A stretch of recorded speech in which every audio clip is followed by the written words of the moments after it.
Hello guys, আসসালামু আলাইকুম। আজকে আমরা খাবো পোড়া বেগুনের ভর্তা। প্রথমে আমি বেগুনটিতে ফুটো করে একটি রসুন ঢুকে দিলাম। দেখেন কিভাবে ঢুকে দিলাম। আবার একটি ফুটো করলাম, আরো একটি আমি রসুন ঢুকে দেব। দেখেন, রসুন ঢুকে দিলাম।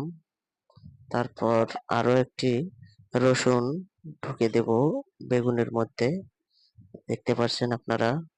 তারপরে দেখেন আবারও একটি ফুটো করলাম।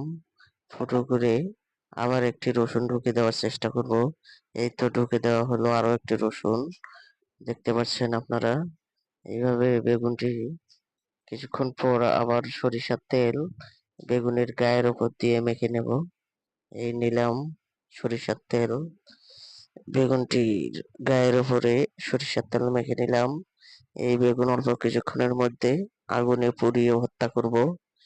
এই চলে আসলাম, চুলোতে গিয়ে বেগুনটা পোড়া দেব। দেখেন কিভাবে আমি পোড়া দিচ্ছি, ঠিক এভাবে পোড়া দিবে। তারপর পোড়া হওয়ার পরে বেগুনের অবস্থা দেখেন কি অবস্থা হয়েছে। হ্যাঁ, তারপরে বেগুনটি এই মরিচ বাটলাম। মরিচ বাটার পরে বেগুনটি ছিল দিছি।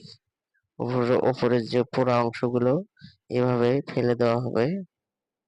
চামড়াগুলো ফেলে দেওয়ার পরে এইভাবে একটা আকার ধারণ করবে। দেখেন খুব সুন্দর পোড়া বেগুনের ভর্তা। তারপর ঘোড়া দিয়ে বা হাত দিয়ে এভাবে বেগুনটি ছানা করে নেব। ছানা করে নেওয়ার পরে অবশিষ্ট অংশটি ফেলে দিয়ে আবারও ছানা করব। দেখেন কিভাবে আমি ছানা করতেছি। তারপর পেঁয়াজ দিলাম। তারপর আবারও সরিষার তেল, পরিমাণ মতো লবণ দিয়ে, তেল দিয়ে, সরিষার তেল, খাঁটি সরিষার তেল দিয়ে আবার ছানা করব।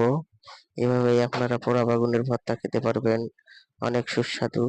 গরম ভাতের সঙ্গে এই পোড়া বেগুনের ভর্তা খেতে অনেক ভালো লাগে। দেখেন কিভাবে আমি বাটতেছি।